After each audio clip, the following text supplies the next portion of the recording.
Muy buenas, vamos con la previa al Gran Premio de Japón. Qué menudo circuitazo que tenemos este fin de semana. Circuito de Suzuka, un mítico, uno de esos clásicos que gustan a todo el mundo o a casi todo el mundo. Así que vamos a hacer una buena previa analizando bien cada parte de este trazado. Vamos a compararlo con el resto de circuitos mirando los datos. Vamos a analizar cada uno de los sectores, dónde se puede adelantar, cómo es la puesta a punto de Fórmula 1 aquí, cómo se traza cada curva. En fin, todo lo que solemos ver siempre, pero esta vez analizando el circuito de Suzuka.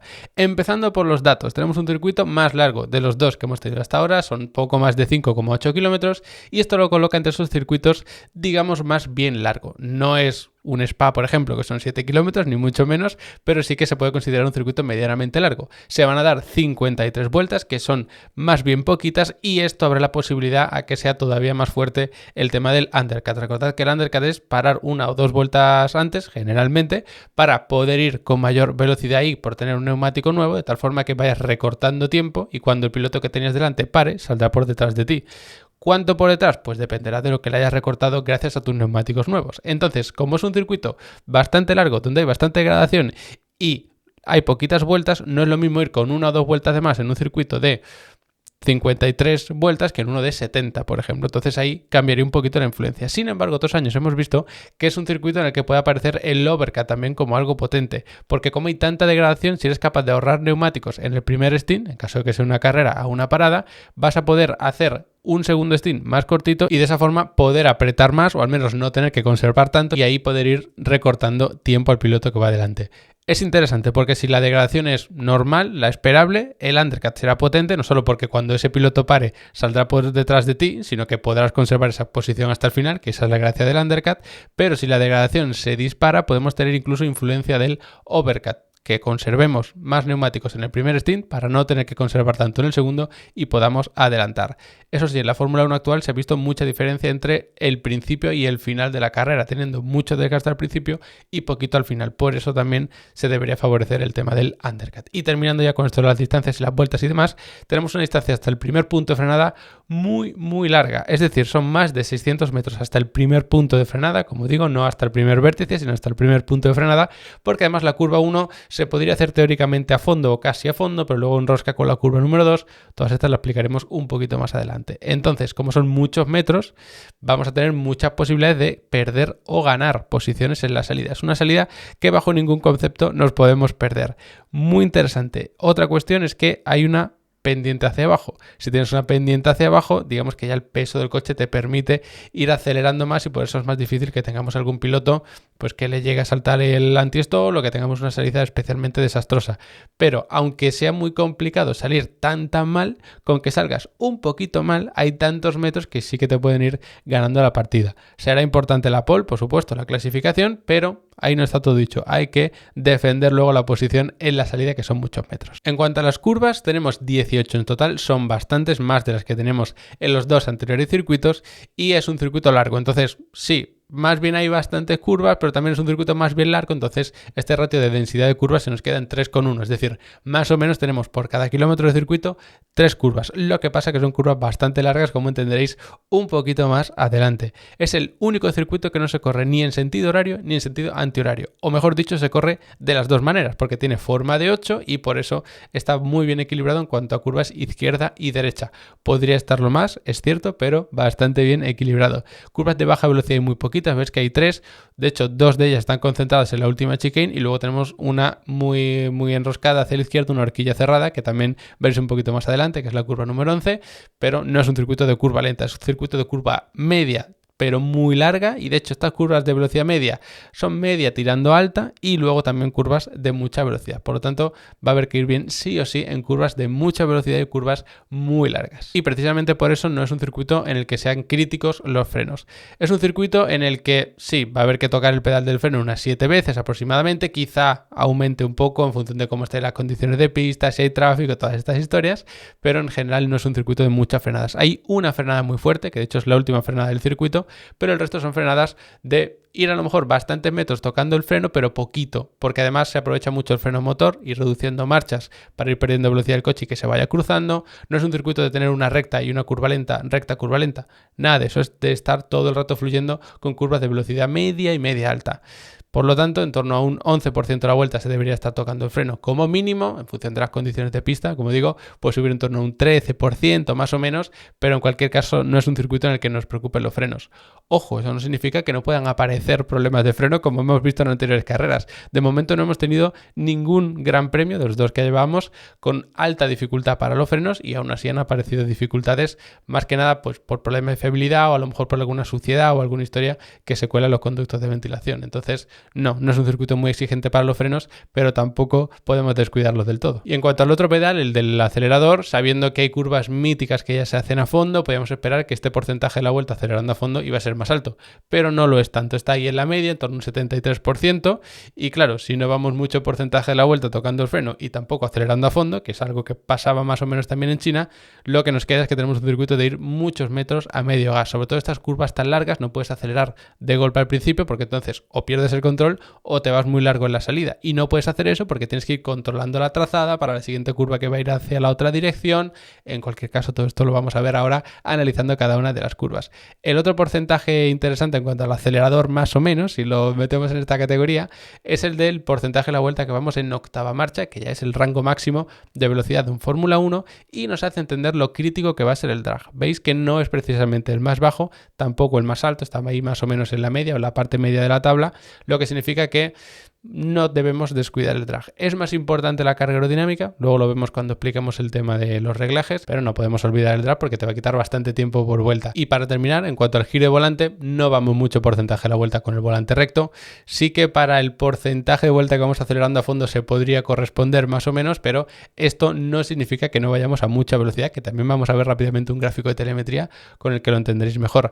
Es muy importante ir bien en curva, en recta también, pero no son rectas muy largas. Y también nos queda un giro medio que, valga la redundancia, está bastante en la media. Es decir, no es un circuito de estar metiendo mucho giro de volante como podría ser un Mónaco, por ejemplo, pero tampoco es un circuito de recta como podría ser Monza. Así que un circuito que en general podríamos decir que está equilibrado, pero sí que destaca sobre todo por tramos de mucha velocidad, tanto en recta como en curva. Y ya teniendo esto claro, ¿cuál es el circuito? Pues es este que estáis viendo en la pantalla, por supuesto, y esto es el circuito de Suzuka con sus tres sectores. El primer sector en rojo por aquí. En este tramo se penaliza mucho el drag porque es un tramo de muchísima velocidad. Aquí te va a ayudar muchísimo la carga aerodinámica, por supuesto. Y luego en el segundo sector tenemos un par de curvas, una muy rápida, otra a velocidad media, otra muy lenta. Y luego pensad que todo esto se hace a fondo, curvas de velocidad media y todo esto es a fondo. Es un segundo sector bastante más equilibrado porque luego en el tercer sector todo esto es a fondo. Es decir, un sector de velocidad punta, y luego tenemos la frenada fuerte del circuito, que es para esta curva 16, tenemos esa chicane y ya luego todo esto es acelerando. Por lo tanto, si haces un buen tiempo en el tercer sector, significa que tienes mucha velocidad punta y que no has fallado en la única frenada que hay ahí. Aunque es importante que también se puede fallar saliendo de la 18, que la vamos a analizar a continuación, que tiene sus particularidades. Si tienes un coche muy equilibrado y sobre todo muy eficiente en cuanto a la aerodinámica, vas a destacar en este primer sector, porque si es eficiente significa que no tienes mucho drag para hacer esto muy rápido, pero que sí que tienes bastante carga aerodinámica para hacer todo esto rápido. Así que es interesante, porque si vas bien, por ejemplo, en alguna situación concreta, quizás destaques en algún sector en concreto, pero si tienes un coche que tu punto fuerte es la aerodinámica, sin duda vas a destacar en este sector. Ojo, y digo punto fuerte no de que seas capaz de generar mucha carga, porque entonces destacarías aquí, pero penalizarías aquí si tienes mucho drag. Digo que es bueno aerodinámicamente si tienes mucha carga aerodinámica para esto y no mucho drag para esta recta de aquí. En cuanto a la zona de DRS, aquí solamente tenemos una, y ojo, porque fijaos que la zona de DRS está aquí, en la recta de meta, pero el punto de detección está mucho más atrás, está justo después de la curva 15, que es la famosa 130R, y ahí es donde hay que pasar a menos de un segundo del piloto que lleves delante para poder abrir el DRS aquí. Una vez más, si estás aquí utilizando el rebufo del coche que llevas delante, aquí te la juegas, te pones casi en paralelo, pero sigues un poquito por detrás, a pura frenada aquí, y eres capaz de ponerte por delante en esta serie de curvas, da igual, si pasaste a menos de un segundo por detrás aquí, en esta recta de meta vas a poder abrir el DRS, y eso es lo típico que puede causar confusión. Insisto, da igual que aquí estéis por delante o por detrás, si aquí habéis pasado menos de un segundo el piloto que lleváis delante, aquí se podrá abrir el DRS. Sin duda, la recta de meta es la zona clara de adelantamiento, y la típica pregunta que surge es, oye, si esto se hace a fondo y todo esto es a fondo, ¿por qué no se pone ahí otra zona de DRS? Porque sería muy arriesgado hacer que esta 130R, la curva 15, se hiciera a fondo con DRS abierto porque pierdes todo el apoyo en la parte trasera, y siempre tiene que terminar la zona de DRS con un levantamiento del pie del acelerador, idealmente con un toque de freno.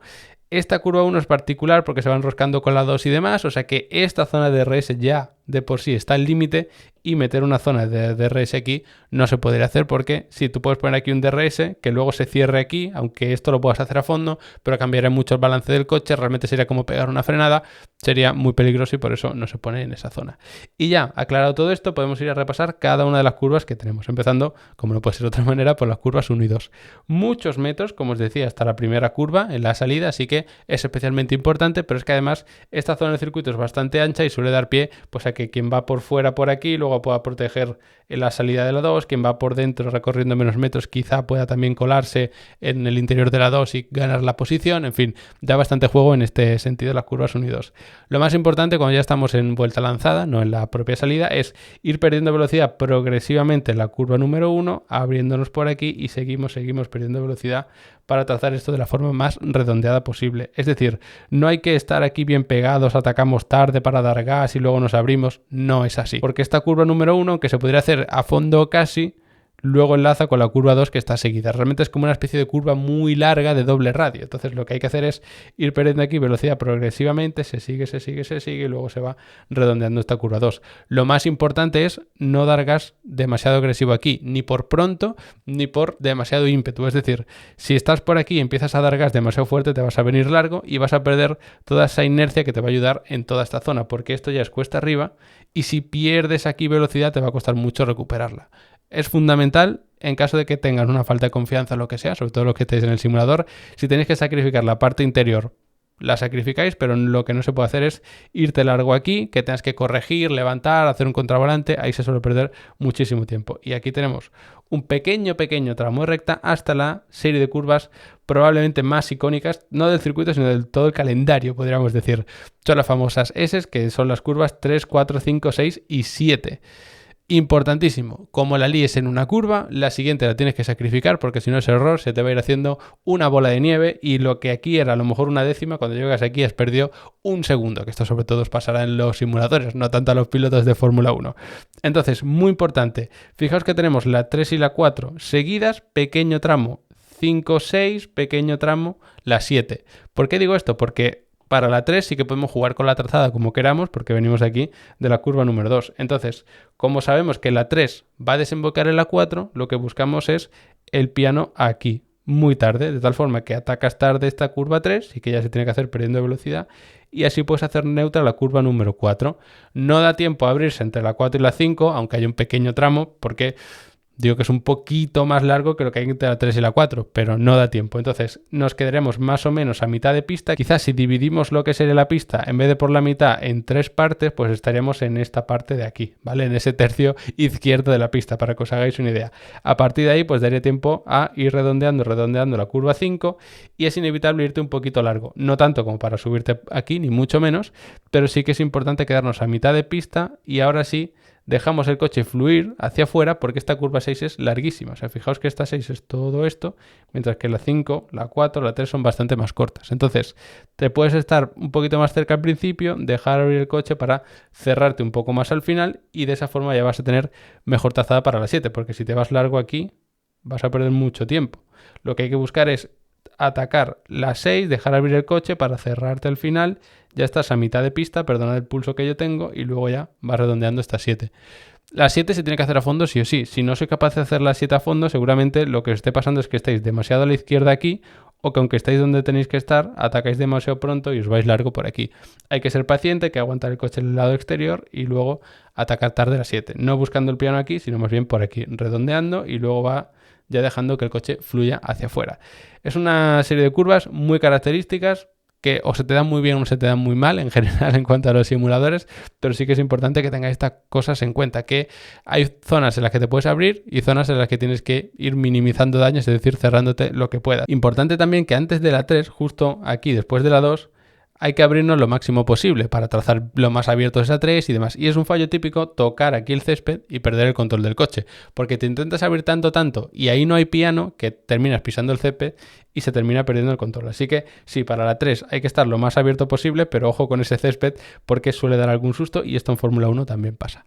Luego tenemos un pequeño tramo de recta hasta la curva número 8, que ya veis una curva que es muy abierta, pero aquí el circuito es muy estrecho, entonces hay que clavarla sí o sí. Se ataca neutra, no hay que volverse loco con atacar pronto, tarde ni nada, porque si atacas tarde te quedarías a mitad de pista y luego te tienes que volver a abrir, no tendría sentido. Y si la atacas demasiado pronto, seguramente lo que te pase es que te vayas largo por aquí. Así que neutra, sin mucha más historia, te quedas subido en este piano y ahí frenando con toda la energía que puedas, buscando no liarla porque es fácil, sabiendo que tienes que frenar sobre ese piano, que no tienes tanto agarre como en el asfalto, y tiras el coche con mucha confianza. Y aquí también se produce una especie de efecto embudo que es facilísimo irte largo por aquí. Yo creo que en general las zonas de grava que más se suelen pisar son esta y esta. Así que ahí tenemos que poner un ojo, por supuesto. Fijaos que aquí es donde tenemos esa especie de túnel, que es donde se cruza el circuito porque es un circuito en 8. Luego tenemos un tramo de recta aquí que es prácticamente nulo y muy importante. Si atacas pronto la 10, te comes la 11, estás frito. Lo que hay que hacer es aguantar por fuera, redondear un poquito y ya perdiendo velocidad y te quedas bien abierto. Es una frenada muy difícil porque se empieza con el volante girado hacia la derecha, luego enderezas por aquí, puedes pisar el freno un poquito más fuerte ya reduciendo marchas y luego, clave absoluta, no volverte loco con este piano interior de la 11. No hace falta. Lo que hay que hacer es ir redondeando y dar gas cuanto antes para salir aquí. De hecho, si os fijáis, aquí el circuito es más ancho que aquí. Entonces nos podemos aprovechar de eso para abrir la trazada. Insisto, se ataca tarde la 10, se va perdiendo velocidad, se endereza el volante, se reducen ya marcha y se frena más fuerte y se redondea la 11 para hacerla lo mejor posible. No como la pinta ahora, que ya sabéis cómo es mi pulso, pero redondeando y saliendo con la mayor velocidad posible, porque ya luego todo esto es a fondo. La curva 12 es esta que tenemos aquí, no es una chicane, todo se hace a fondo hasta que llegamos a las curvas 13 y 14. Quizá diría que pueden ser las más complicadas, incluso más complicadas que esa serie de S de 3, 4, 5, 6, 7, porque son curvas también de intentar entender el coche, de lo que te está pidiendo en cada momento, y si el coche subvira o sobrevira un poquito o se va un poco más largo, lo que sea, vas a perder un montón de tiempo. Por supuestísimo, hay que estar bien abiertos aquí, no volvernos locos de atacar pronto y que el coche se abra. No tendría sentido porque esta curva es muy abierta. De hecho, esto ni se considera ni curva. Y aquí, estando bien pegaditos a la derecha, tiramos el coche con confianza y no se puede atacar tarde la 13. En todo caso, se ataca pronto porque eso te va a escupir hacia afuera. Pero claro, si atacas demasiado pronto, lo que te va a pasar es que te vayas fuera, porque otra vez se produce esa especie de efecto embudo. Aquí el circuito es más ancho que aquí. Entonces, si atacas demasiado pronto, buscándolo aquí, te vas largo. Hay que buscar la zona plana de aquí, digamos, te quedas abierto, enderezas un poquito, empiezas a perder velocidad otra vez y vas redondeando. Importantísimo, ir redondeando la 14 más o menos desde la mitad. Es la más engañosa en cuanto a los pianos porque tienes un piano aquí que no te interesa, a ti solo te interesa desde aquí hasta aquí, y luego tienes otro piano aquí que tampoco te interesa desde aquí, sino desde aquí. Es decir, tienes que estar abierto, la vas redondeando por aquí y abres la trazada hasta aquí. No la tienes que estar redondeando desde aquí, sino desde aquí, y no tienes que aprovechar el piano desde aquí, sino desde más atrás. Es decir, incluso subiéndonos en la zona verde y luego ya encima del piano. Muy importante porque este tramo de recta es larguísimo, tanto que incluso pasamos por esta 130R, la curva 15, que se hace totalmente a fondo. Y se hace de una forma tan sobrada, con la carga aerodinámica que tienen actualmente los Fórmula 1, que ni siquiera hay que apurar la entrada para venirte largo aquí. No hace falta. La puedes tomar perfectamente a fondo y quedarte a mitad de pista. Y de hecho, si lo haces así, es cierto que vas a deformar un poco más los neumáticos, lo puedes sobrecalentar más, que eso en carrera puede ser importante. Entonces en carrera sí que lo más normal es redondear al máximo y abrirte aquí, pero si te quedas a mitad de pista vas a recorrer menos metros, que eso en clasificación te puede interesar, y así te quedas a mitad de pista y ya puede estar más fácil abriéndote para la 16. Frenada fortísima, la más fuerte, y es donde se suele intentar alguna vez un adelantamiento. No hay zona de RS ahí, como hemos visto, pero apurando frenada se suele intentar el adelantamiento. Porque si estás por fuera y te pones en paralelo, luego estás por dentro de la 17. Y si estás por dentro, pues puedes cubrir y al final siempre es más fácil adelantar por dentro. Entonces, se suele intentar, digamos. Y luego, muy importante, el trabajo de las suspensiones, tanto en este piano como en este piano, porque lo normal es ser muy agresivo trazándolo recto. Y luego también en este de la curva 18. Por supuesto, la 16 Es complicada la frenada porque no es totalmente recto, como veis va haciendo un poquito de giro hacia la derecha, entonces podemos estar un poquito más centrado, frenando hacia afuera en línea recta y luego atacamos tarde la 16 para que dé tiempo a abrirse y ahora ya sí hacer la 17 neutro, nos subimos a este piano de la 18 y es importante en cuanto se pueda enderezar el coche, acelerar y luego ya girar, porque si aceleras con mucho giro es fácil perder el coche ahí, por la cantidad de par que tienen estos coches por supuesto, pero también porque estamos encima del piano. Entonces, aunque estés apuntando hacia afuera, enderezas el coche, que ahí tienes mejor agarre, más apoyo en general y puedes ser más agresivo con el acelerador sin que el coche trompee. Entonces ahí cuando ya estás recto y has conseguido esa estabilidad saliendo de curva, puedes volver a girar. Es un pequeño detalle, es muy sutil, yo lo estoy poniendo aquí como si fuese algo muy exagerado y no es para tanto, pero sí que es importante subirte a ese piano, enderezar el volante, conseguir salir de esa curva con el volante recto acelerando y luego ya terminar el giro. Es una particularidad de esta curva 18 que es bastante interesante. Y esto se puede resumir en este gráfico de telemetría que tenéis aquí. Os lo resumo rápidamente. Esto es el gráfico de la velocidad, marchas, revoluciones por minuto, acelerador, freno y giro de volante. Y como veis, estamos constantemente jugando con el acelerador en toda esta zona, que es la de las famosas S. Luego tenemos aquí el punto de menor velocidad del circuito, que es esa horquilla de la curva número 11. Y luego al final otra zona de baja velocidad. Pero en general nos estamos moviendo todo el rato en curvas de velocidad media y velocidad alta, como veíamos al principio.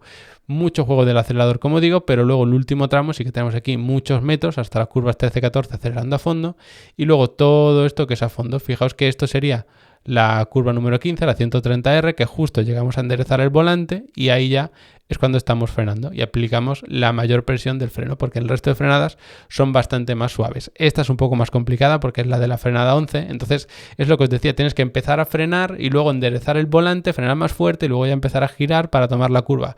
Es una curva bastante particular en cuanto a la frenada, pero como veis es un circuito de mucha velocidad, todo esto se va a fondo, todo esto se va a fondo, pero sí que vamos a necesitar bastante carga aerodinámica porque si analizamos la mitad del circuito aquí es donde más partido le vamos a sacar a la carga aerodinámica, que recordad que aumenta exponencialmente con la velocidad. Entonces, si tú quieres trazar bien la curva 11, que es esta de aquí, o las últimas curvas 16, 17, incluso 18, bueno, la aerodinámica algo te podrá ayudar, te da un poquito más de apoyo, pero no tanto porque vamos a muy baja velocidad.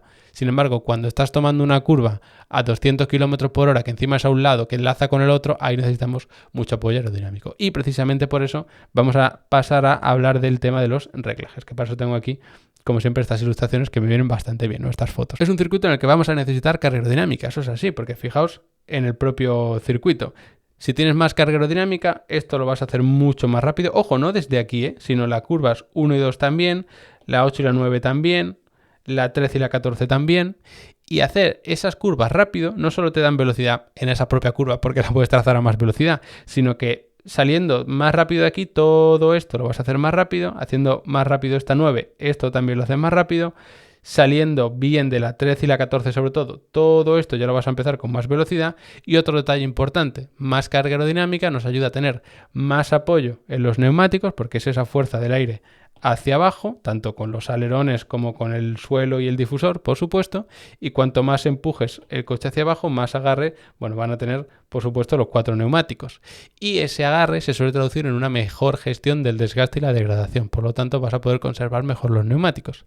Otro detalle importante en cuanto a la aerodinámica, se suele adelantar el balance aerodinámico. Con el suelo vas a intentar generar lo máximo posible, ahora hablamos de las suspensiones, pero en cuanto a los alerones, este de aquí y este de aquí, vamos a buscar tener más apoyo en el tren delantero, porque si tú aprietas el coche de aquí, ¿no? Que sería lo que sería la carga aerodinámica del alerón delantero, pues vas a generar más carga aquí. Mucho ojo con esto, que también lo he comentado otras veces, que generando mucha carga aquí puedes llegar incluso a perder carga en el alerón trasero, pero si nos movemos dentro de ciertos límites, lógicamente no llegaría a pasar algo tan extremo. Pero si tenemos más carga en el alerón delantero, esta entrada a curva la vamos a hacer mejor porque el coche nos va a responder mejor, teniendo más carga aquí, más agarre aquí que aquí, el coche nos va a reaccionar mejor porque estas son las ruedas que dirigen el coche pues hacia la derecha o hacia la izquierda. Entonces, cuando gires, si tienes mucho apoyo ahí, el coche va a reaccionar mejor. Por lo tanto, vamos a poder tomar mejor todas estas curvas, sobre todo aquí por los cambios de giro, necesitas mucho apoyo para que el coche te responda. Esto también porque no son cambios de giro como tal, pero sí que es golpe de volante fuerte hacia la curva y enderezar. Entonces, en todas estas te ayuda mucho, te genera cierto sobreviraje también en curva rápida porque estamos cargando aerodinámicamente más estas ruedas. Entonces, como la carga aerodinámica, si tú vas subiendo la velocidad, la carga aerodinámica no sube así linealmente, sino que es exponencial. Entonces, si nos estamos moviendo en ese rango de mucha velocidad, pues sí, el balance aerodinámico está adelantado, vayas tú a la velocidad que vayas, pero cuanto más rápido vayas, exponencialmente más se va a notar y por lo tanto más sobreviraje vas a tener. Y ese sobreviraje controlado, por supuesto, te va a permitir hacer todas estas curvas más rápido y estas también. Un detalle importante es que la eficiencia aerodinámica es también clave, lo hemos dicho antes.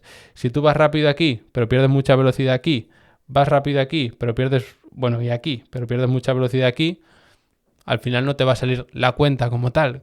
En general, carga aerodinámica media alta, no como en Mónaco o algo así, pero sí tirando a un Silverstone, por ejemplo. Pero es importante la eficiencia aerodinámica. Tener carga para gestionar todo el circuito, sobre todo estas curvas rápidas, pero luego no penalizar demasiado en rangos de mucha velocidad cuando vamos en recta o prácticamente sin levantar el pie del acelerador. Eso es eficiencia aerodinámica, que significa generar mucha carga aerodinámica, pero generando poco drag que se empuje hacia atrás.